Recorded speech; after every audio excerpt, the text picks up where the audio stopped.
고급 스포츠카와 한정판 운동화, 최고급 선글라스는 기본. 명품으로 온몸을 휘감은 쇼핑계의 큰손. 그의 정체는? 나는 포인트가 쁘다. 포인트로 계산하겠습니다. 포인트로 결제해주세요. 포인트로 결제해주세요. 포인트로 계산해주세요. 외식은 물론 쇼핑까지 어디서든 사용 가능한 포인트로 당신의 품격을 높여드립니다. 내 생활의 자존심, 가프카드.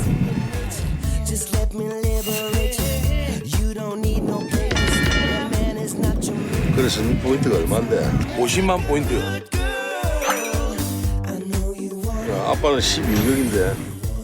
포인트가 연간 12억? 바다 위의 내비게이션, 포인트 쌓아 갑부가 됐다는 귀철 씨의 이야기가 지금 공개됩니다.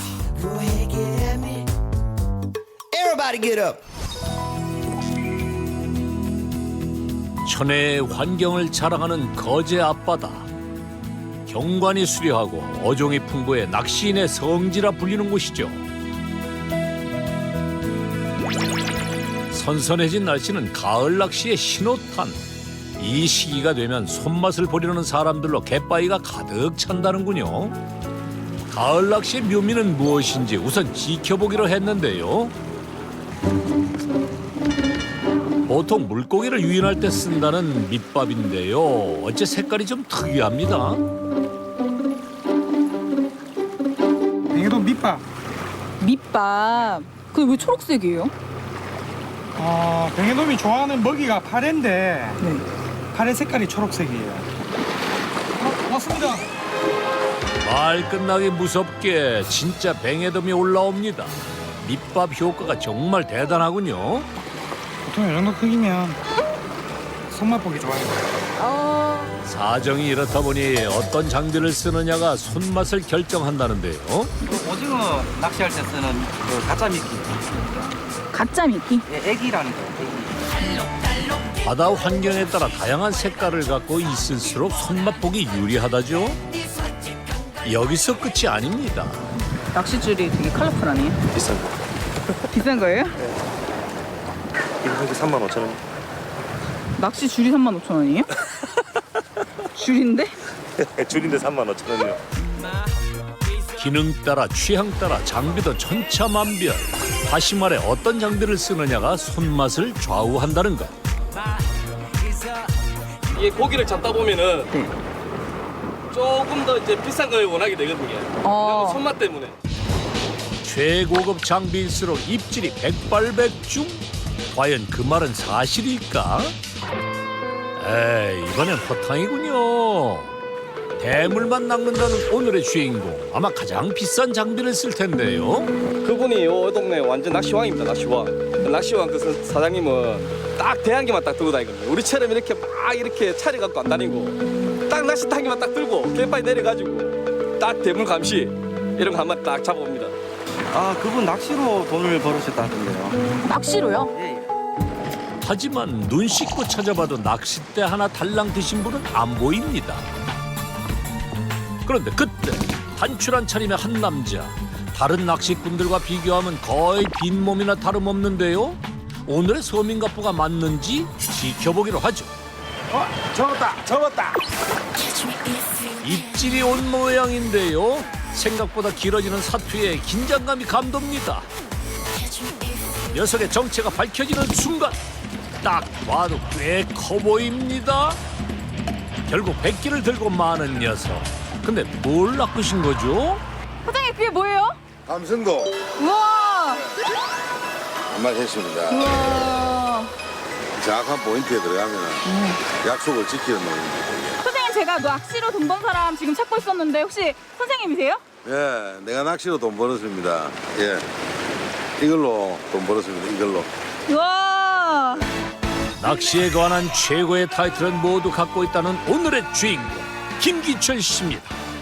안녕하십니까. 저는 그 제도에 한 10년 전부터 선상 낚시를 시작하게 됐습니다. 낚시인 치고도 그러면 레벨로 따지면 어느 정도라고 생각해요? 특상에 그렇죠. 예, 특상. 최상급 실력이라고요? 나만 믿고 따라와 봐. 거제 어신 지금 실력이 공개됩니다. 암요 믿고 따라갑니다. 오늘도 역시 바다를 향하는 낚시왕. 얼핏 봐도 전문 낚시꾼들인데요. 귀철 씨와 한 배를 탈 모양입니다. 인사 안 하고 못 뺐습니다. 대장님한테 인사 안 할 시간이 됐습니까? 그래. 다시 인사할까요? 아이 됐어. 갈치 갈치요? 잡고. 그 되게 오후에 출발하시네요. 그러니까 이제 밤에 내일 아침에 들어올 거예요. 갈치가 지금 야행성이 돼가지고 밤에 활동하거든. 낮에는 딱 이래 쓰가 있잖아. 가나 먹이 활동을 안 하고 밤 되면 이제 다녀서 활동하고. 아, 갈치 낚시를 가시는군요. 11시간 동안 밤새 이어질 강행군이라는데요. 우리 먹을 양식이라. 밤새도록 먹을 양식. 이따만한 까지 사지 오지 사지 오지 잡으러 갑니다. 그 설레는 강행군을 이끌 대장이 바로 귀철 씨입니다. 출발하겠습니다. 저마다의 기대를 싣고 드디어 출항합니다.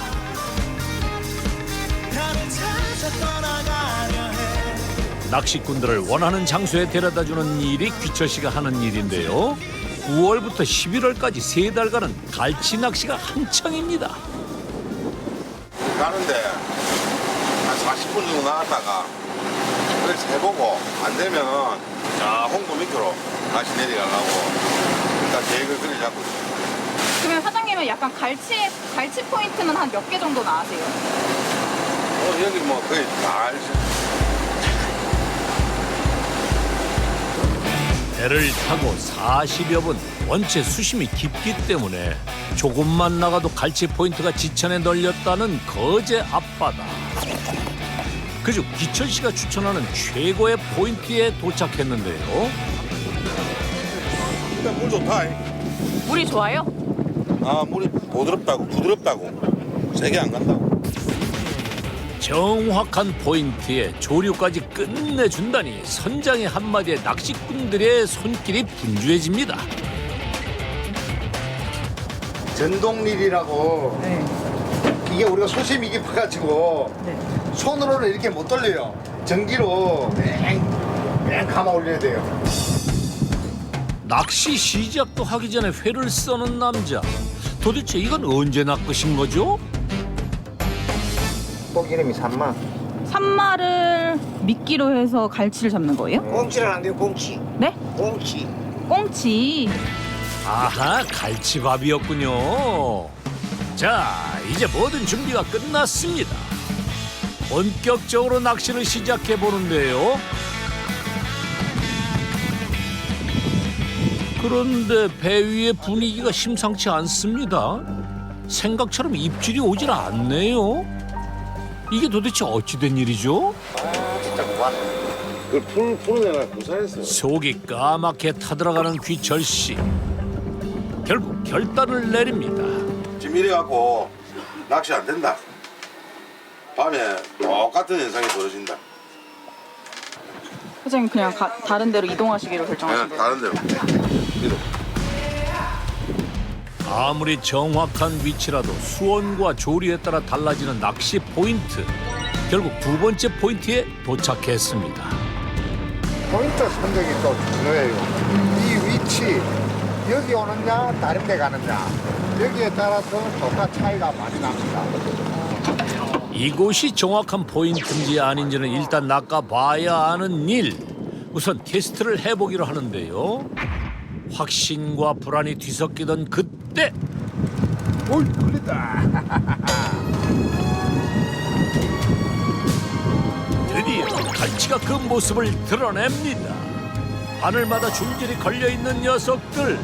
한 줄에 벌써 몇 마리째인가요?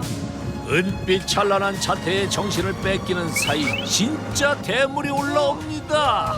우와 진짜 크다. 한눈 한눈에 봐도 지금까지의 녀석들과는 비교가 안 되는 사이즈. 가장 상품성이 좋다는 사지 갈치입니다. 고기가 지금 들어가 있다 30m야. 그러니까 한 10m, 15m 이래 그쯤 내려면 볼 겁니다. 가치가 올라올 겁니다. 기대하세요. 이 한마디를 학수고대했던 낚시꾼들. 서둘러 낚시를 시작해 보는데요. 과연 이번엔 이거요. 저 사람이 웨이브. 와 진짜 반짝반짝 예쁘다. 여기저기 손맛 보느라 정신이 없습니다. 근데 큰거 진짜 잘 낚였다.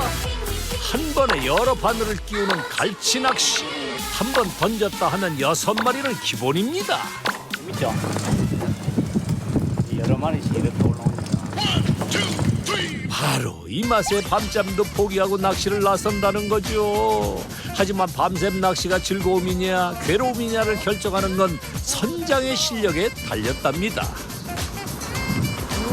근데 낚시라는 거는 선장이 가는 그 기다리는 맛. 여기 있는 선장은 포인트도 잘 알고 항상 저희들 가면 사람들이 모두 기분 좋게 많이 쳐옵니다. 귀철 씨의 실력을 증명하기라도 하듯 배 위엔 갈치가 산더미처럼 쌓여 있는데요. 와, 이게 도대체 얼마치입니까? 정말 대단하군요. 우선은 포인트가 최고입니다. 포인트에 잘 들어가고 잘 해야 그다음 고기가 무는 겁니다. 예, 그다음 실력이 필요하고 포인트 아닌데 가지고 왜 이 고기가 안 무냐? 그건 말이 안 되거든요. 결국 낚시의 성공 여부는 포인트가 결정한다는 것. 하지만 순순히 믿을 제작진이 아니죠. 귀철 씨의 포인트를 검증해 보기로 했습니다. 뭔데 이게? 스님말하고 지심도 네. 내 안방이네 내 안방. 아니, 그 정도인가요? 포인트가 몇 개나 보이세요? 많이 보이지? 약 50개 정도. 공개하면 안 되는데. 그럼 조금만 알려주세요. 한 10개? 안 돼. 10개도 안 돼요? 안 돼. 그러면 5개? 5개 정도? 야, 5개도 곤란한데. 결국 공개하기로 합니다. 고등어가 여기나 이게. 고등어. 요 주변에서 많이 나 고등어가. 지금 현재 고등어가 지금 요 안을 들어오거든. 네. 저 이런데 여기하고 이런데 있는데 네. 이철되면 여기로 들어와. 지세포 방파제에서 북쪽으로 약 500여 미터. 여기가 고등어 포인트. 농어. 농어 같은 경우는 파도가 막 치는 날 잘 물고 이 갯바위로 붙어가지고 요런 고등어나 고등어 새끼 이렇게 이런 걸 잡아먹지 애들이. 거제도 본섬에서 지심도를 바라보는 갯바위가 농어 포인트. 뱅에돈 포인트는 1급 특급 포인트. 이건 잔잔한 조류. 조류가 세면은 잘 안 물고. 농어 포인트에서 북쪽으로 약 400여 미터 떨어진 갯바위가 백예돔 특급 포인트. 그러니까 아무리 초보라도 들어가면은 거의 뭐 90%. 초보도 가능하다고요? 그렇다면 한번 해보죠. 30년 인생의 낚싯대 한번 만져본 적 없는 PD. 비장한 각오로 검증에 나섭니다. 제일 먼저 고등어 포인트에 도착했는데요. 이게 체험나. 피난다. 시작 잘했는데. 시작부터 어째 영 불안한데? 고등어가 PD를 낚는 게 빠를 것 같던 그 순간 먹었다. 이런 드세요. 뭔가가 잡혔는데요? 한 번에 무려 2마리씩이나? 운 좋은 한 마리는 바다로 돌아갔지만 정말 왕초보에게도 걸리는군요. 낚았습니다. 고등어. 고등어 포인트 검증 완료. 자, 이 기세를 몰아 농어 포인트를 향해 봅니다. 파도가 많이 치는 날에 잘 잡힌다는 농어. 하지만 오늘은 물살이 잔잔한 편. 그래도 기대를 걸어보죠. 활동성이 강해 파도 치는 물에서 잘 잡힌다는데요. 파도는커녕 수영장처럼 조용한 바다. 뭔가 잡혔나요? 그럼 그렇지. 귀철 씨의 말대로 잔잔한 바다에선 꽝이로군요. 이제 마지막 뱅에돔 포인트로 향합니다. 뱅에돔은 물결이 잔잔할 때 잘 낚인다고 했는데 하지만 2시간째 아무 소식이 없습니다. 왜 아무 반응이 없지? 이번에도 실패인가요? 촬영을 접어야 하나 고민하던 그때 드디어 입질이 옵니다. 기다린 보람이 있군요. 뱅에돔 맞나요? 뱅에돔. 예, 잡았습니다. 난이도 증상의 뱅에돔 낚시까지 성공. 3군데 포인트 모두 귀철 씨의 예상을 적중했습니다. 정말 대단하군요. 못 당하겠다, 못 당하겠어. 귀철 씨, 저한테도 포인트 좀 부탁해요. 다음 날 갈치 낚시를 떠날 시간도 아닌데 아침부터 배에 오르는 귀철 씨. 오늘은 낚시 체험객이 예약돼 있는 날인데요. 천장에 낚싯대가 수두룩합니다.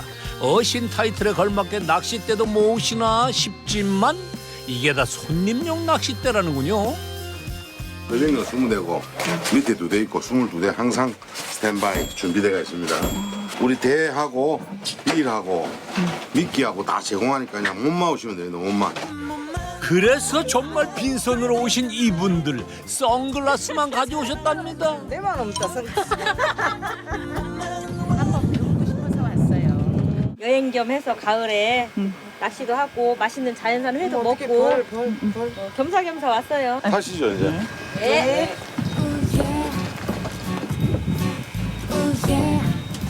조끼는 이렇게 입습니다. 네. 배 타면은 의무적으로 입어야 돼요. 낚시 포인트도 실력에 맞게 추천해준다는 귀철 씨. 오늘은 어디로 가나요? 체험 낚시니까 조금 편한 낚시. 고등어 전갱이. 고등어 전갱이. 이곳이 바로 초보도 짜릿한 손맛을 보게 해준다는 고등어 포인트. 배가 멈추면 본격적으로 귀철 씨의 손놀림이 바빠집니다. 낚시 초보들이 많이 이용하다 보니 손이 많이 간다는데요. 일단은 먼저 내가 매줘야 되니까 이 채비 자체를 잘 모르시니까. 낚싯줄 매듭법이며 찌 위치를 정하는 것까지 초보들에겐 전부 어려운 일이지만 가장 난코스는 이거죠. 너 갯지렁이 이만한 거 있어. 근데 우리 남편이 자기가 한다고 나한테 장갑 주면서 당신이 끊어서 하래. 못했어 나 처음에. 근데 내가 딱 닥치니까 내가 그걸 잡아 당겨가지고 끊어가지고 계속 하는 거야. 나는 세우는 애도 지렁이는 못해. 나 지렁이 나 엄청 무서웠거든. 지렁이 잘 끼우는데. 아니야, 나는 지렁이는 그 싫어. 지렁이 하지만 걱정 마세요. 오늘 미끼는 새우입니다. 바늘을 오른손으로 잡고 미끼를 왼손으로 머리 쪽 말고 꼬리 쪽. 딱 밀어 이렇게 해서 살짝 밀면 돼. 미끼는 항상 꼬리에서 머리 방향으로. 고기는 항상 머리를 덤비거든. 꼬리 쪽으로 끼우고. 자, 다들 아시겠죠? 잠깐 체험이기 때문에 선장이 절대 안 끼워줍니다. 지금 고등어가 위에 떠가 있기 때문에 땅바닥에 내려올 필요 없고 한 6m 이 정도 내려오면 됩니다. 고기 오물면은 감습니다. 바닥에 내려올 필요 없습니다. 아니 이게 안 돌아요. 그러니까 한 5m 정도 가면 그냥 이걸 탁 제끼 풀었고 이렇게 제끼 놓고 가면 돼. 과연 이 초보들에게 잡힐 눈먼 고기가 있을런지 모두가 숨죽이던 그때 아니 벌써 입질이 왔다고요? 낚시 시작한 지 5분도 채 안 됐는데 이게 무슨 일인가요? 아니 게다가 3마리씩이나? 1타 3피 정말 대단합니다. 이에 질세라 여기저기서 고등어 풍년인데요. 하지만 낚으면 뭐합니까? 만지지도 못하는데. 이건 한 번만 안 빼드립니다. 내가 장갑을 드릴 테니까 한 번만 떼주고 안 떼줍니다. 바늘 잡고. 고등어에게는 차갑지만 손님에게는 따뜻한 상남자의 매력. 바다 사나이의 향기가 느껴지는군요. 그런데 유난히 분주한 이 손님, 어복을 타고 나셨는지 던졌다 하면 백발백중입니다. 세 마리다. 한 번에 3마리는 기본. 당신을 고등어 낚시왕으로 임명합니다. 손맛이 좋아요? 낚시 초보도 어신으로 만드는 귀철 씨의 성공 비법 첫 번째. 정확한 낚시 포인트를 많이 쌓아두는 것이 가장 중요한 포인트. 저희말 완전 진짜 빠꾸만 돌시할매라고 했었거든요. 이야기는 40년 전으로 거슬러 올라갑니다. 어린 시절부터 낚시를 좋아했던 귀철 씨. 하지만 번번이 실패였는데요. 우연히 돌쇠 할매라는 고수를 만나게 됩니다. 그 할머니가 엄청나게 다녔다고 혼자서 볼라고도 낚으러 다니고 농어도 낚으러 다니고 그랬었는데 감성도 낚으러 다니고 그 할머니가 많이 가르쳐줬어 내한테. 백날 던져봐. 안 잡힌다. 물고기 잡히는 자리는 따로 있어. 저쪽에 안 던져봐. 돌쇠 할매가 짚어준 자리에 낚싯대를 던져보니 신기하게도 금세 물고기가 잡히더랍니다. 낚시는 포인트가 좌우한다는 진리를 깨달은 귀철 씨. 물고기 노는 자리를 파악하기 위해선 무조건 낚아보는 수밖에 없었죠. 1년 365일 같으면 제가 내 혼자서 고기 낚는 시간이 약 한 150일 정도 됩니다. 150일. 어른들이 모르는 것도 또 내가 터득을 해가지고 잡고 내 혼자만의 노하우지. 고등어 낚시가 한창 무르익고 나니 귀철 씨가 낚시를 시작합니다. 여기서 포인트 공부라도 하려는 걸까요? 나도 물고기를 잡아서 팔아야지. 사실 틈틈이 건져 올리는 물고기가 그의 주 수입원이라는데요. 손맛을 즐기는 체험객들과는 달리 귀철 씨의 낚시는 생계인 셈입니다. 서서히 모습을 드러내는 녀석. 악어 물고기라 불릴 정도로 험악하다는 양태인데요. 독은 없지만 가시에 찔리지 않도록 주의해야 한다는군요. 표정이 영 마음에 안 드는 눈치인데요. 손맛 보기엔 꽤 괜찮지만 낚시꾼들이 주로 노리는 어종은 아니랍니다. 선생님이 지금 노리시는 거 뭐예요? 참도 심기일전 다시 도전합니다. 예쁜 거 한 마리 골라갖고 물려오해야지. 눈이 있고 꼬리가 있고. 머리와 꼬리가 온전히 붙어있는 미끼를 골랐는데요. 유.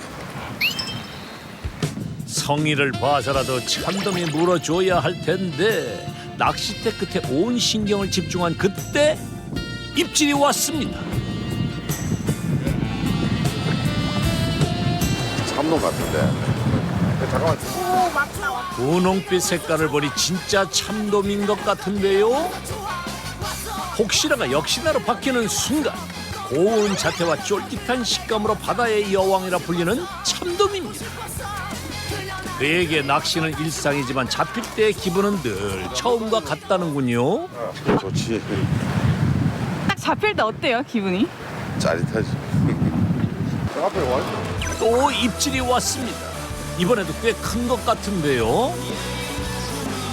극렬하게 저항해보는 이 녀석. 하지만 귀철 씨에게 한 번 걸리면 어림없죠. 이게 뭐예요? 뱅에돔. 뱅에돔? 귀철 씨가 손맛을 톡톡히 보는 사이 체험객들도 어느새 손맛에 익숙해진 모양입니다. 물고기에 쫄쫄 매던 분 맞나요? 이제는 바늘에서 떼어내는 일도 알아서 척척입니다. 아우 싱싱해. 장난칠 여유가 생길 정도로 많이 낚은 모양이죠. 누가 제일 많이 잡으셨어요? 내가 7마리 잡았어요. 7마리? 네. 너무 좋아요. 손 느낌이 살살살살 때리면서 탁 올라오는 거 있잖아요. 근데 착 채는 거야. 채니까 얘네들 도망을 못 가자. 그대로 쫙 걸려 3마리가. 한바탕 손맛 파티가 끝나고 어느새 허기가 집니다. 선장님, 이 물고기를 먹고 싶은데 근처에 먹을 데 있어요? 이건 배가 안 되니까 구워서 가시죠. 네, 감사합니다. 무태서도 내비게이션이군요. 귀철 씨가 안내해준 횟집에서 직접 낚은 고등어를 맛보기로 하는데요. 맛있겠다. 그리고 잡은 거야? 누가 잡았어? 내가 잡았네. 교훈이가 잡았어? 아, 여기 써있네. 내가 잡았다고. 네가 잡았니? 제가 너무 잡아가서 직접 잡아가지고 너무 맛있는 거 같아요. 체험객들의 식사가 한창인 그때 귀철 씨도 여기서 물고기를 팔 건가 본데요. 그런데 이렇다 할 흥정도 없이 그냥 수조에 쏟아붓습니다. 이 사람이 팔기라 이 사람. 집주인. 집주인. 거래처 사장님이세요? 예, 우리 집사람. 어머니 안녕하세요. 횟집을 공동 운영한다는군요. 먼저.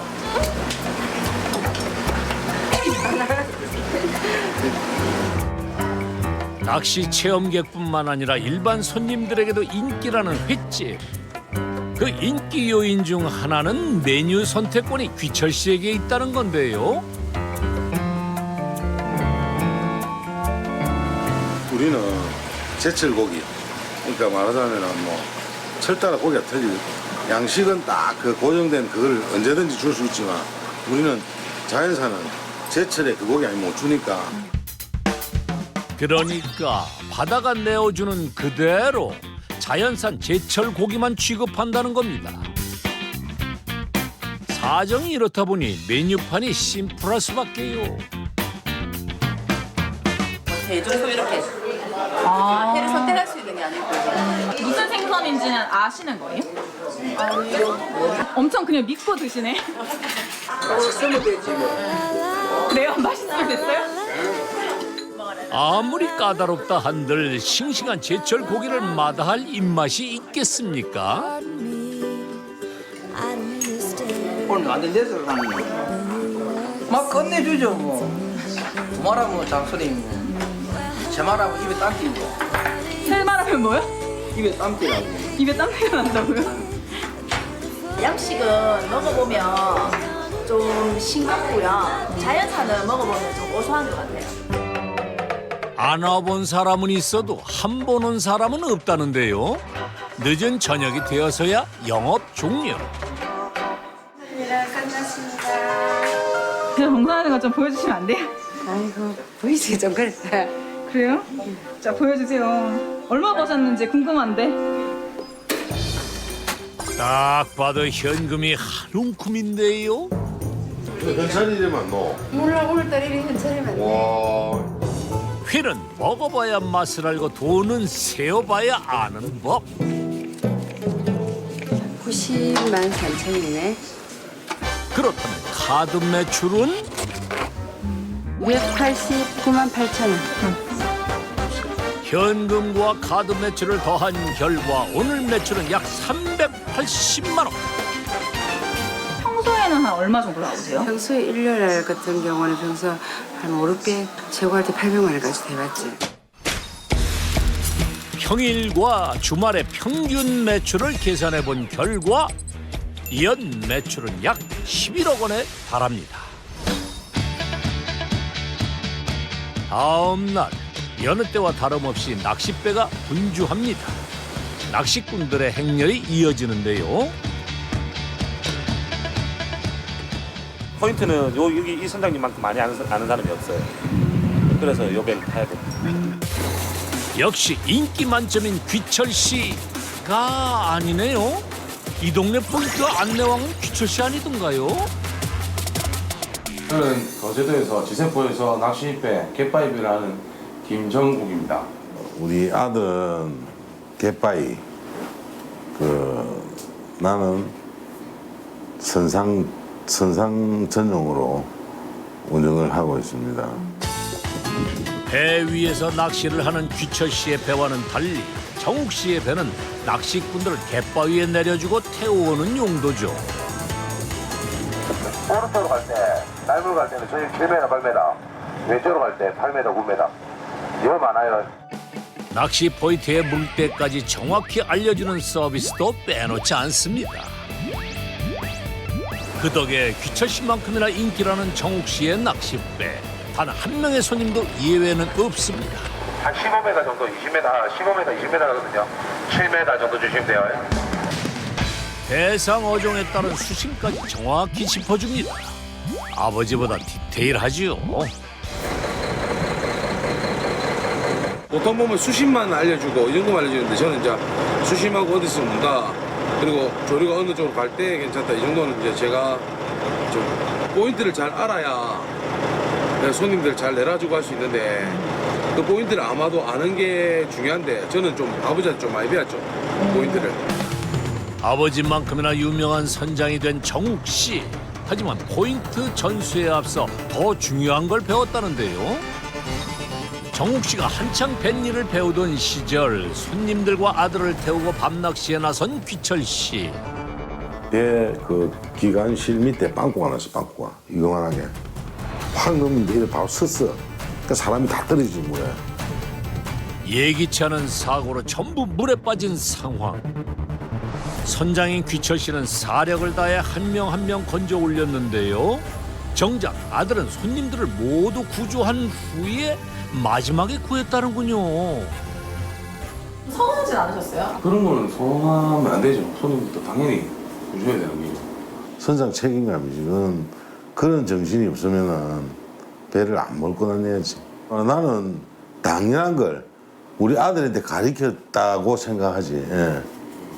아버지한테 고맙다 해라 빨리. 감사합니다. 돈 버는 법보다 책임감을 먼저 배운 정욱 씨. 바다 위에선 안전운전과 정확한 시간 엄수가 철칙이죠. 아, 고생하셨습니다.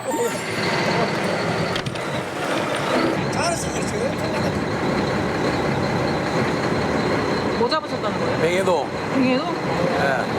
너무 많이 낚았다는데.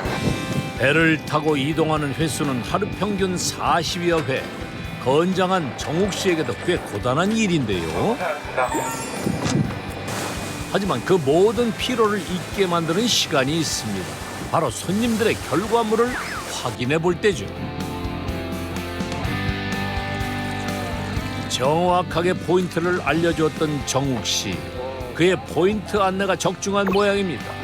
손님들의 가방마다 물고기가 한가득인데요. 하나하나 살펴보는 이 시간이 가장 뿌듯하답니다. 이거 좋은 거예요, 이 정도면? 시야 괜찮죠, 이 정도면. 여기도 편했다. 와, 따야, 괜찮 좋네. 손맛집을 이대로 봤다 오버래. 아까 출발하기 전에 내 손만 보기 이 정도 안 하나? 말했으면 내가 엄청나거든 오늘 막. 와. 단골입니다. 한 달에 한 3번 정도 오면. 한 달에 3번? 근데 포인트도 선장이 완전히 이거만 빠꼼이거든. 이 동네 토백이 돼가지고 잘 알아. 그래서 이제 이거 뭐 믿고 막 오지. 오늘 많이 잡으셔서 기쁘시겠다, 아주 그냥. 기분 좋아요. 사진을 찍는 것으로 손님들과의 만남은 끝이 납니다. 고생하셨습니다. 아이고 오늘 하지만 정욱 씨의 일과는 여기서 끝이 아니죠.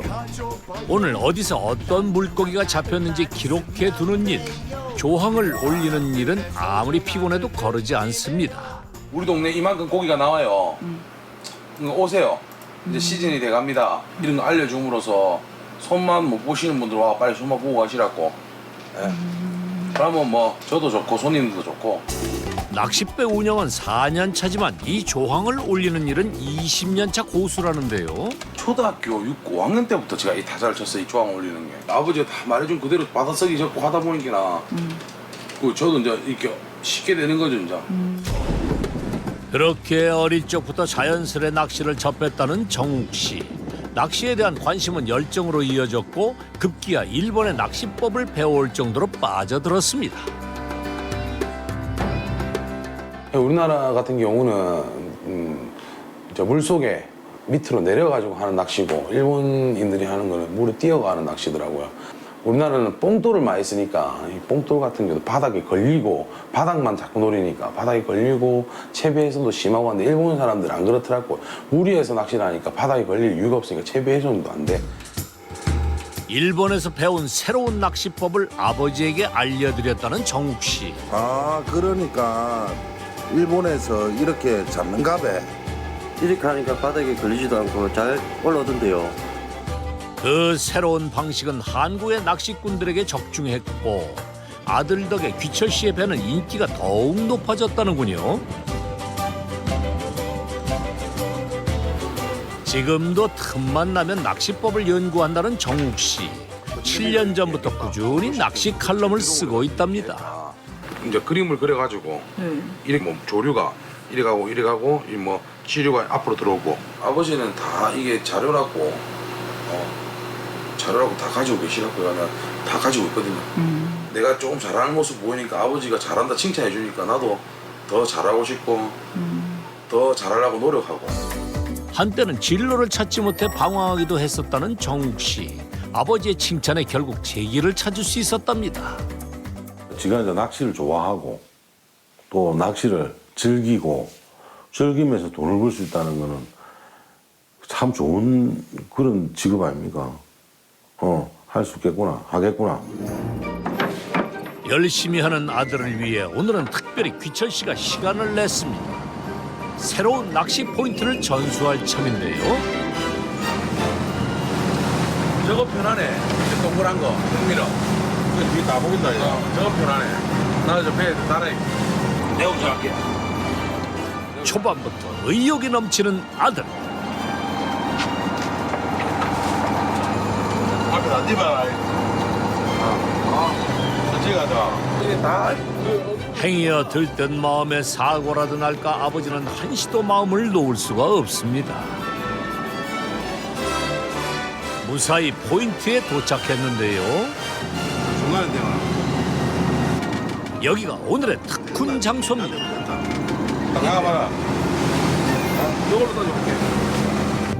낚시 포인트는 몸으로 부딪혀서 터득한다는 아버지의 전공법.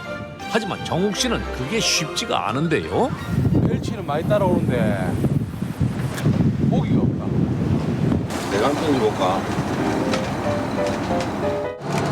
이게 좋을 것 같아. 분홍색? 혹시 귀철 씨 취향인가요? 핑크색을 농어가 잘 문다고. 붉은 미끼가 잘 먹힌다는 농어 낚시. 귀철 씨도 테스트에 나섰는데요. 이렇게 성사된 아들과 아버지의 빅매치. 아버님 가고 아들이 이길 수 있어. 우리 아드님 가고. 지도 본전 이기도 본전입니다. 자, 경기 시작됐습니다. 김기철 선수 아주 침착해 보이는데요. 반면 경제하느라 바쁜 김정욱 선수. 말씀드리는 순간 한 마리 낚였습니다. 승패가 갈릴 중요한 첫 수확. 과연 누구의 낚싯대일까요? 정욱 씨의 농어로군요. 길이 45cm, 대물은 아니지만 그래도 스타트가 좋은 김정욱 선수. 반면에 초조해진 김기철 선수, 침착해야 경기에 유리할 텐데요. 왔다.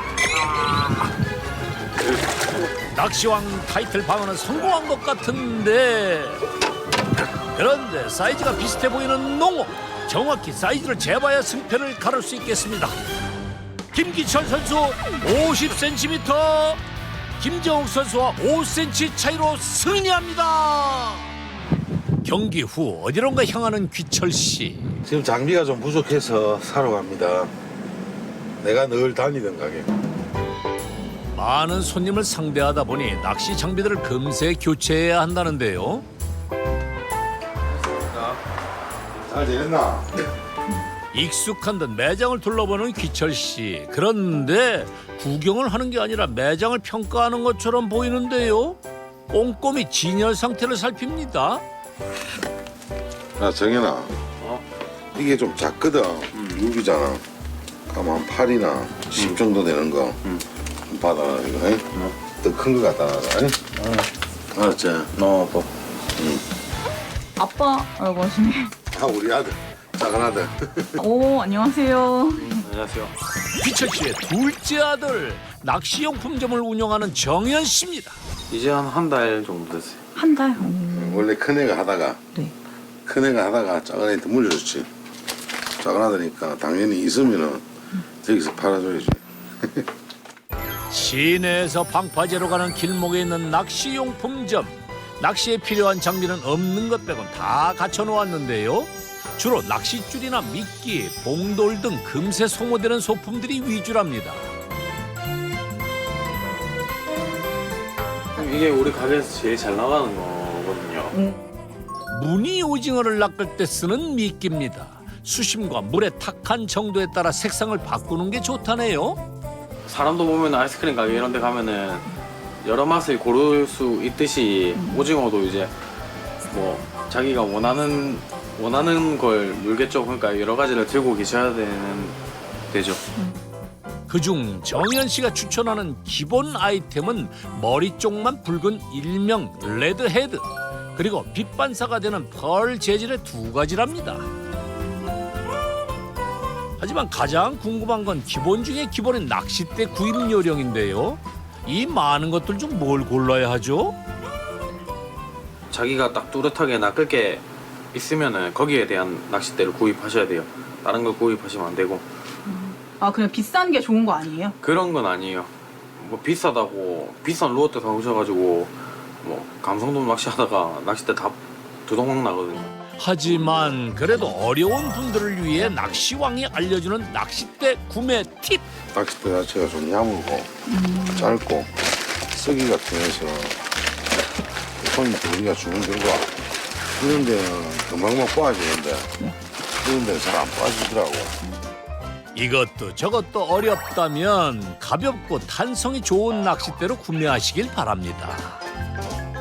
이거 얼마야? 8,000원. 8,000원. 우리는 각자 이 업을 하기 때문에 이 철두철미하게 계산해야 돼. 아 진짜요? 예. 아드님 가게인데 그냥 좀 공짜로 가져가면 안 돼요? 근데 그건 안 되지. 예, 아들이라도 줄 건 주고 받을 건 받고 그래야지. 오고 가는 현찰 속에 밝아오는 우리 가족.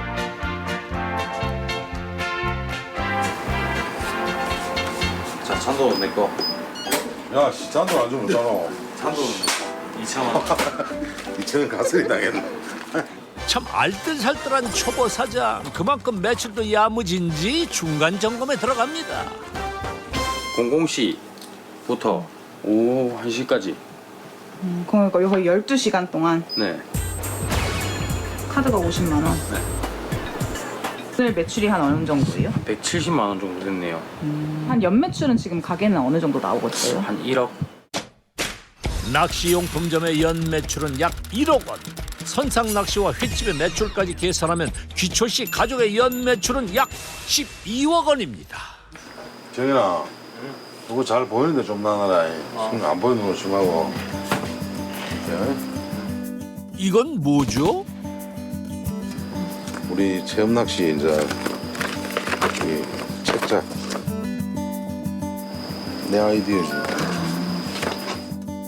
책자 안에는 귀철 씨와 아들이 운영하는 종류별 낚싯배 4대와 횟집 메뉴, 낚시용품점의 위치까지 상세히 설명돼 있습니다. 말하자면 가족 홍보인 셈이죠. 이 책자는 아내가 운영하는 횟집에도 어김없이 비치돼 있는데요. 이거 하나 가져가시고요.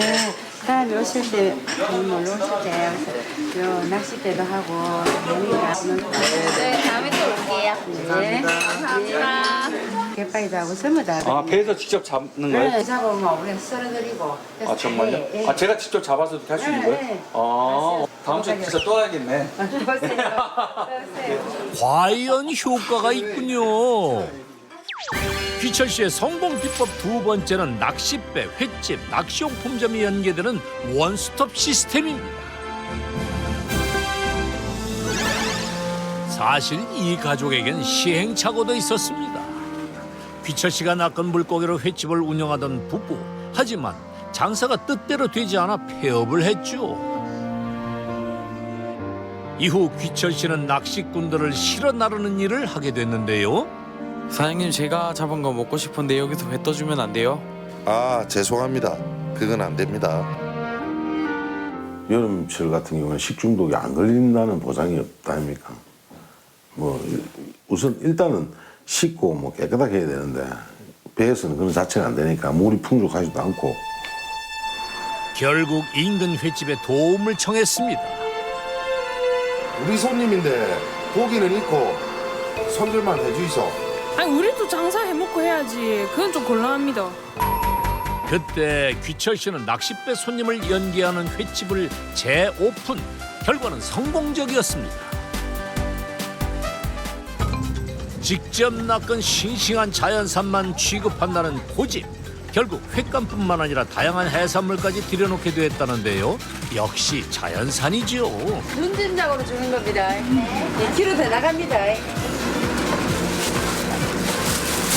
여기 4월 달에 와가지고요. 한번 샀다가 맛있어갖고 대구에서 온 거예요. 그 싱싱한 맛을 잊을 수 없어 전국에서 손님이 모여든다네요. 횟집 인근에 있는 해녀가 잡은 자연산 해산물들. 당일에 잡은 것들을 들여놓는 것이 원칙이라는데요. 자연산 돌멍게, 문어, 소라 등등 종류만 해도 11가지 이상. 그중 해녀가 직접 잡은 돌멍게가 손님들에게 가장 인기라는데요. 껍데기에 소주 한 잔이 또 별미랍니다. 맛있다고. 아, 굿입니다. 아, 좋아요. 맛있어요? 아, 좋아요. 감칠맛이 남다르다는 자연산 해산물이 매출을 올리는데 한몫을 했다는군요. 대도시에서는 이렇게 그 정도 못하는 것들이 정말 많더라고요. 돌문어도 나오고. 그 서비스로 자연산 해물을 주시는 거예요? 네. 깜짝 놀랐어요. 그러니까 이게 다 밑반찬이라고요? 저녁이라 나무 있나?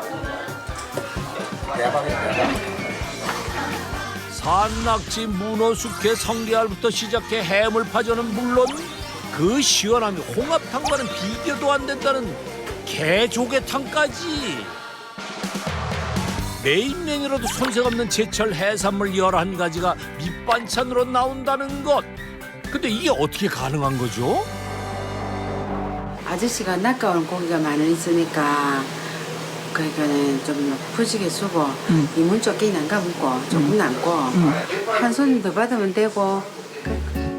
하지만 자연산만을 취급하는 게 쉬운 일은 아닙니다. 환경에 민감한 자연산 물고기는 관리가 꽤 까다로운 편인데요. 늘 수조 상태에 촉을 세워야만 합니다. 죽은 거지. 어저께 잡은 거라 자연산 고기 잘 죽어. 죽은 고기뿐 아니라 상태가 좋지 않은 녀석들도 손질한답니다. 횟감으로 치면 이게 다 얼마인지 아까운 마음 간절하지만 아내의 손끝에서 재탄생되는데요. 손질 후 소금 간을 한 참돔은 반 건조시킵니다. 바닷가 바로 앞에 위치하다 보니 해풍을 맞아 꼬들꼬들하게 잘 마른다는군요. 이렇게 꼬박 하루 정도면 또 다른 별미인 건어가 됩니다. 어때요? 잘 말랐나요? 이거는 진짜 새바람 민대에서 많이 들어갔고 가리발이 잘 말라요. 부부의 고집으로 탄생된 신메뉴죠. 고기가 쫄랑말랑한 건 어떠면은 살이 뭉텅뭉텅하게다. 죽으려고 하는 거는 살이 뭉텅하는 건 뭐 대로라. 횟감으로 나갈 때에 비하면 절반 가격에도 못 미치는 가격. 하지만 이 시스템을 아는 단골들에게만 특별 제공되는 메뉴라 오히려 부족해서 못 팔 정도라고 합니다.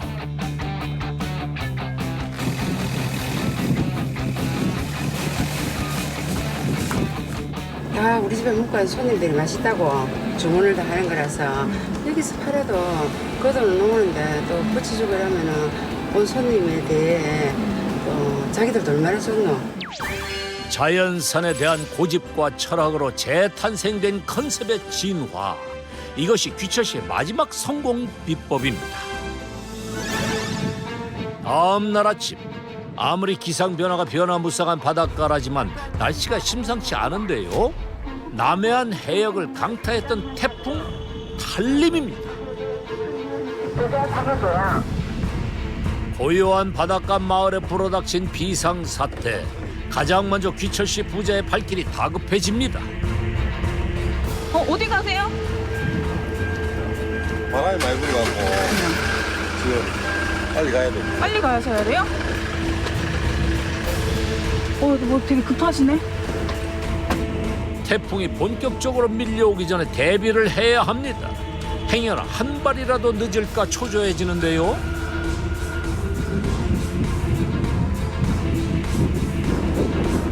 아직 파도는 거세지지 않았지만 바람이 심상치 않습니다. 한시라도 빨리 대비에 나서야 하는데요. 가장 먼저 해야 할 일은 배를 단속하는 일. 파도에 떠내려가지 않게 위치를 이동시켜야 합니다. 앞에 줄 걸어라.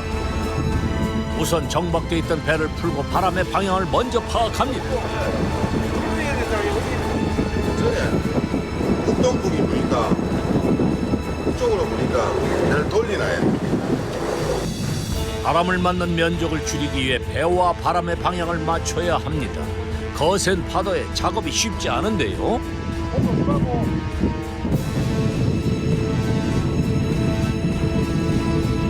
내년 배들 잘못 가가지고 막 떠내려가가지고 부사지고 떠내려가요? 네, 막 저 대놓고 떠내려가 부사지가지고 배 뭐 거의 쓸 정도 되는 배도 있고 가라앉은 배도 있고 많아요. 자칫 배가 침몰할 수 있는 위급 상황.